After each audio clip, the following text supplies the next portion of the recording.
Bom dia, tudo bem? Vamos dar início ao nosso último bimestre. E hoje nós vamos iniciar pelo capítulo número 1 da apostila número 7. Então peguem elas e nós vamos falar nada mais nada menos do que as camadas da Terra. Nós vamos falar sobre as estruturas que compõem, de uma forma geral, as estruturas da Terra, tá? Então nós vamos falar a respeito, nós vamos fazer uma abordagem geral sobre o tema de uma forma geral, tá? Então, se nós formos pensar em evidências, né, nós temos poucas evidências que são de forma concreta, né? Nós podemos pensar em evidências que indicam a estrutura interna do planeta, né?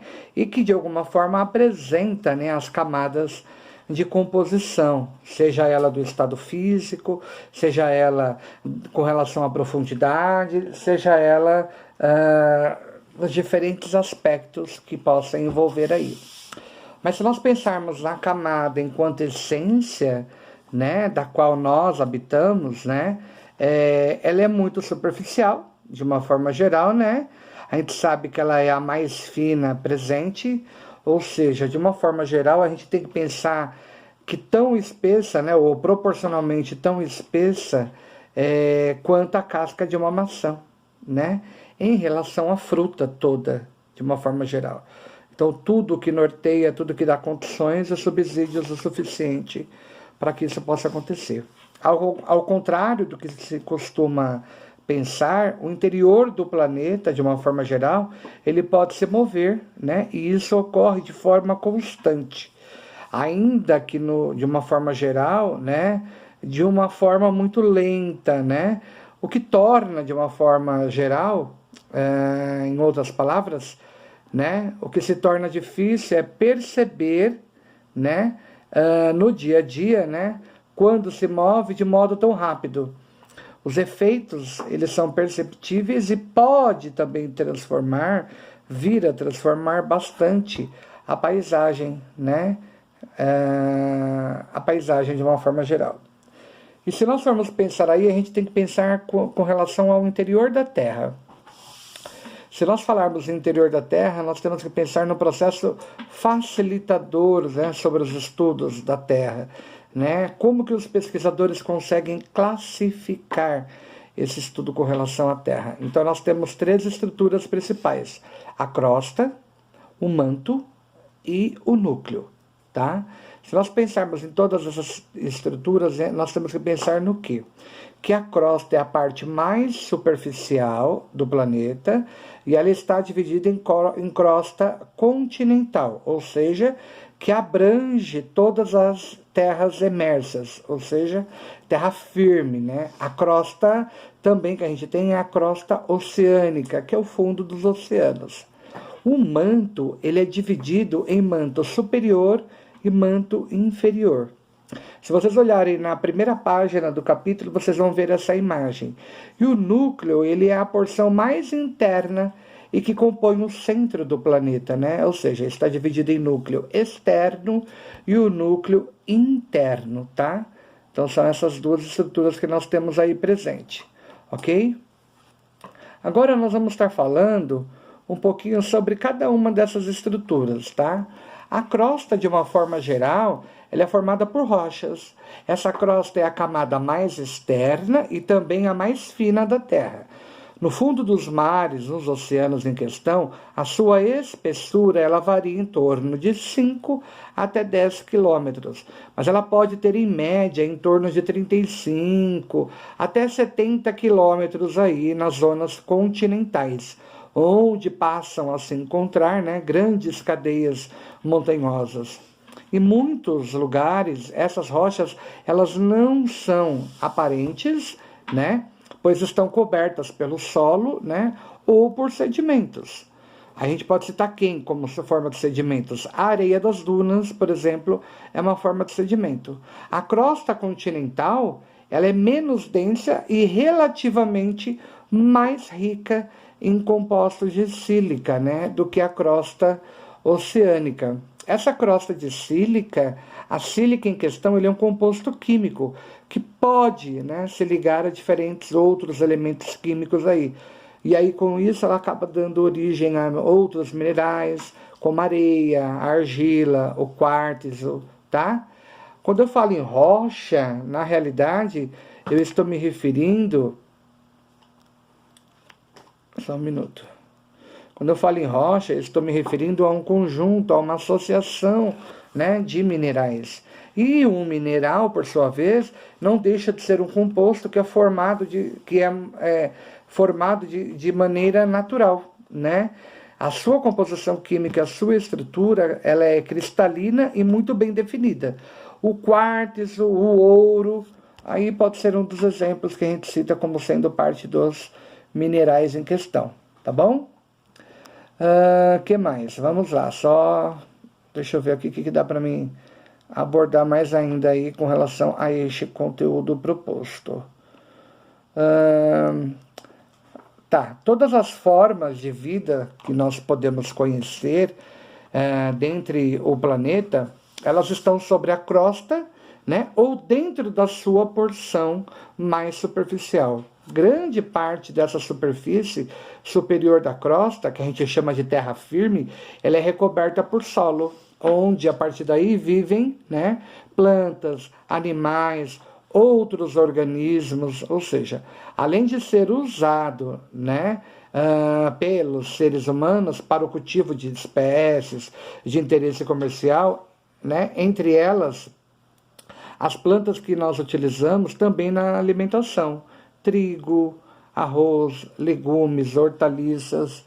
Então, todas as rochas e os minerais que passam a constituir a crosta terrestre, eles são extraídos de pedreiras, de minas, ou seja, são matérias-primas para a confecção de diversos tipos de minerais. Combustíveis fósseis, né? A gente pode citar o gás natural, o petróleo, e que também são extraídos, né, da própria crosta terrestre. Tudo bem? Nesse caso, a gente pode pensar, né, que para ter acesso a eles é muito importante, preciso, né, na verdade, perfurar, tá? Muitas vezes profundamente o subsolo em questão. E agora nós vamos falar um pouquinho sobre o manto.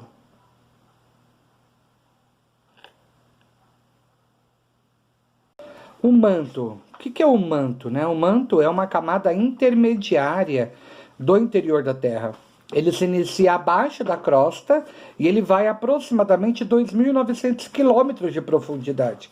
É muito profundo, né? Divide-se em 3 partes. O manto superior, que é até cerca de 400 quilômetros de profundidade. A zona de transição, que vai de 400 a 650 quilômetros de profundidade. E o manto inferior, que é de 650 a 2.900 quilômetros de profundidade.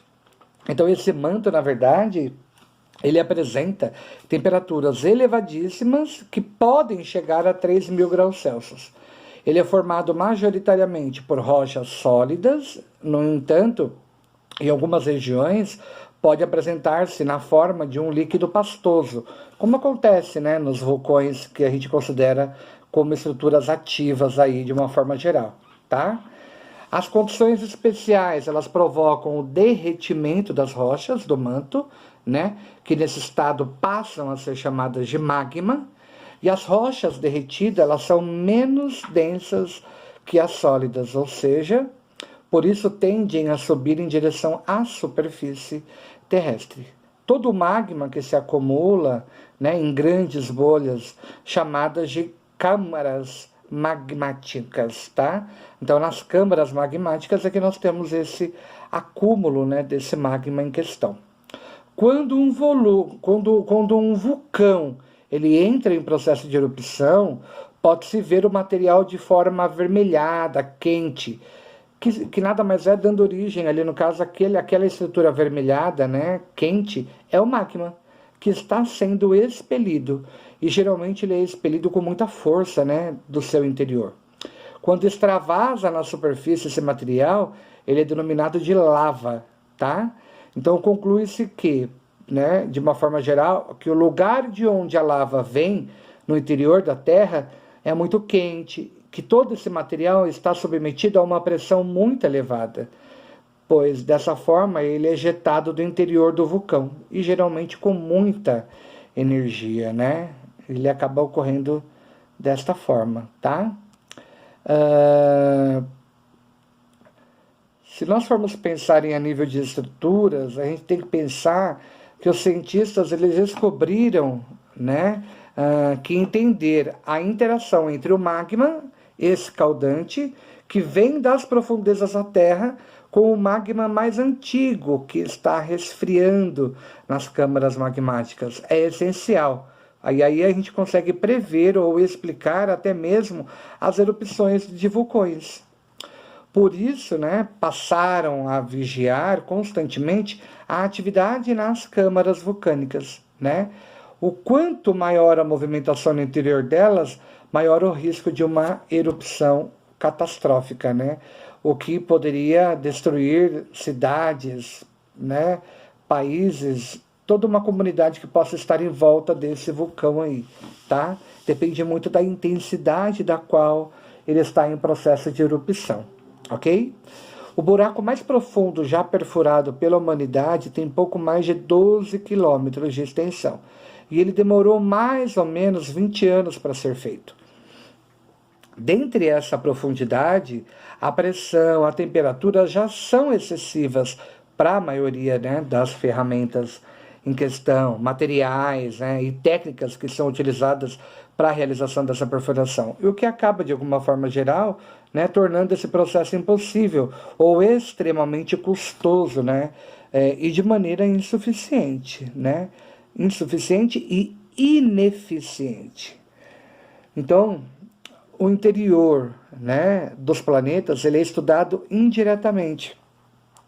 E uma das formas de se fazer isso é por meio da análise das evidências indiretas, ou seja, das pistas, como trajetória e da própria velocidade desses tremores das terras, ou da análise desse material que chega à superfície, né, por meio dessas erupções de uma forma geral.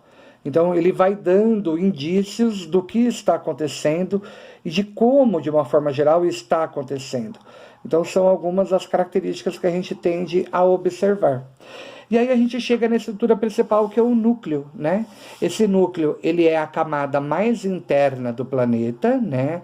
Ele se inicia aos 2.900 quilômetros de profundidade, né? Indo, né, do centro da Terra a 6.370 quilômetros da superfície, né?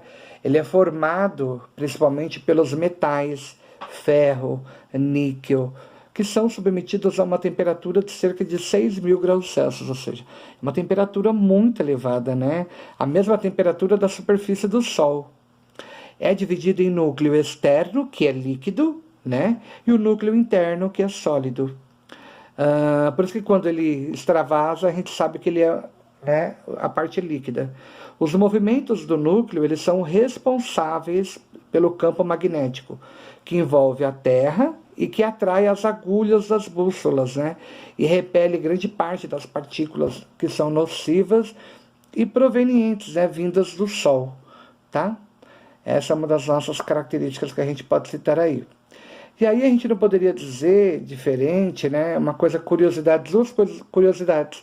A gente tem que falar que os gases nobres, na tabela periódica, que vocês vão ver lá no 9º ano, na matéria de química, é a família de elementos químicos composta por gases como hélio, neônio, argônio, criptônio, xenônio e radônio. E com relação à altitude, é uma distância vertical entre um ponto e o próprio nível do mar, tá? Mas a gente não poderia deixar de falar, nós não poderíamos deixar de fazer uma abordagem e condicionar falando da Terra, né? E do envolvimento da Terra pelos gases. Então, toda a atmosfera, de uma forma geral, ela é a camada gasosa que envolve a Terra. Isso significa dizer que os seres humanos e outros seres vivos, eles habitam a crosta terrestre e estão, de forma direta ou indireta, envolvidos por esses gases. ela acaba sendo formada por uma mistura de gases chamada de ar, né? E entre esses principais constituintes da atmosfera, a gente pode encontrar vários outros tipos de gases, como o nitrogênio, que é conhecido como N2, o gás oxigênio, por O2, o gás carbônico, por CO2, o gás carbônico também conhecido como dióxido de carbono, que também é o CO2, os gases nobres, né, e o próprio vapor d'água, tá? Então, se nós levarmos em consideração, os cientistas acreditam, né, que o planeta Terra, de uma forma geral, ele se formou e ele não apresentava a atmosfera, essa camada gasosa que se formou aos poucos e que no começo era então constituída por gases diferentes dos atuais de hoje em dia. E aí, se a gente for fazer consideração, nós vamos então agora retratar sobre a atmosfera, né? Sobre as camadas que envolvem essa atmosfera. E aí a gente tem que pensar o quê? Que a atmosfera ela se estende por muitos quilômetros acima da superfície terrestre. Para fins de estudo, né, essa atmosfera ela é dividida em camadas, que a gente chama de troposfera, estratosfera, mesosfera, termosfera e a exosfera. Na troposfera é a camada mais próxima da superfície da Terra, que são os gases que constituem do ar, que se encontram de forma mais concentrada, né? Com o aumento gradual da altitude, a quantidade de gases acabam diminuindo um pouco, né? Ou seja, ela vai diminuindo de pouco em pouco. Isto é, o ar se torna cada vez mais rarefeito. Por esse motivo, a gente tem que entender que não é possível determinar com precisão aonde termina a atmosfera, né? E que começa o espaço que a gente chama de espaço interplanetário, tá? Tudo bem até aqui?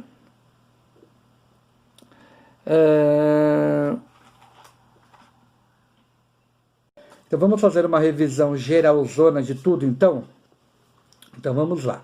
O que nós vamos ter que abordar aí para falar? Vamos falar do magma. O magma, então, ele é um material que é material quente, né? Nós sabemos que ele é material quente, pastoso e que tem a capacidade de formar o manto. Nós temos a crosta terrestre, né? Que é uma camada, de uma forma geral. Então, nós vamos falar. Então, a gente vai falar do magma, que ele é uma estrutura quente, material quente, pastoso e que forma o manto.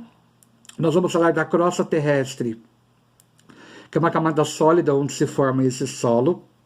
A litosfera, a camada sólida, né, subdividida em placas tectônicas, né, sobre as quais estão assentados os continentes de uma forma geral, né? E aí a gente tem que pensar o quê? Que nós temos também aí como característica básica a astenosfera, né, que é uma camada pastosa, né, sobre a qual flutuam, né, de uma forma geral, as placas tectônicas. E aí nós vamos falar a respeito dos movimentos das placas tectônicas, né, que eu não cheguei a citar, mas eles provocam abalos sísmicos, tremores de terra e vulcanismos. E as rochas, eu creio que é o próximo capítulo que nós vamos falar. Mas eu já vou citar mais ou menos para vocês aqui, tá? Então nós vamos falar que as rochas, elas são os agregados de um ou mais minerais. Eles podem ser de ordem magmática, que a gente chama de magmática ou ígneas, que são formadas a partir da solidificação, né, do magma. Em geral, a gente vê que eles apresentam, né, tem uma coloração escura. A gente pode citar exemplo como granito, basalto, a pedra pómez. E aí agora nós vamos falar sobre as rochas sedimentares. Elas são formadas a partir da erosão, né, lenta, sofrida, né, por outras rochas, devido à ação das chuvas, tá? Do vento, das ondas do mar. E aí a gente pode citar quem como exemplo? O arenito, a argila, o calcário e o carvão de pedra. E nas rochas metamórficas, elas são originadas a partir da transformação de outros tipos de rochas, ou seja, que passaram por grandes modificações, mudanças nas condições de temperatura e de pressão. Exemplo que a gente pode citar é a gneiss, o quartzito, né, a pedra-sabão e o mármore. E dentro da utilidade de rochas, né, nós vamos ter algumas características aí, né? E dentro dessas utilidades, nós podemos citar o granito, né? Que são as guias de calçadas, pavimentos, estátuas, concretos. Podemos citar também o basalto, que são formados por calçadões, né? Forma a própria terra roxa. A pedra pomes, né? Que é a limpeza e o amaciamento da pele. A argila, que são formadoras de telhas, potes, moringas, cerâmicas, louças. O mármore, que forma pias, lavatórios, pisos, escadas, estátuas. O calcário, que formam calçadões. O cal, a agricultura, a fabricação de cimento. Então essa era um pouquinho da ideia que eu queria passar para vocês. Eu já praticamente adiantei o capítulo número 2.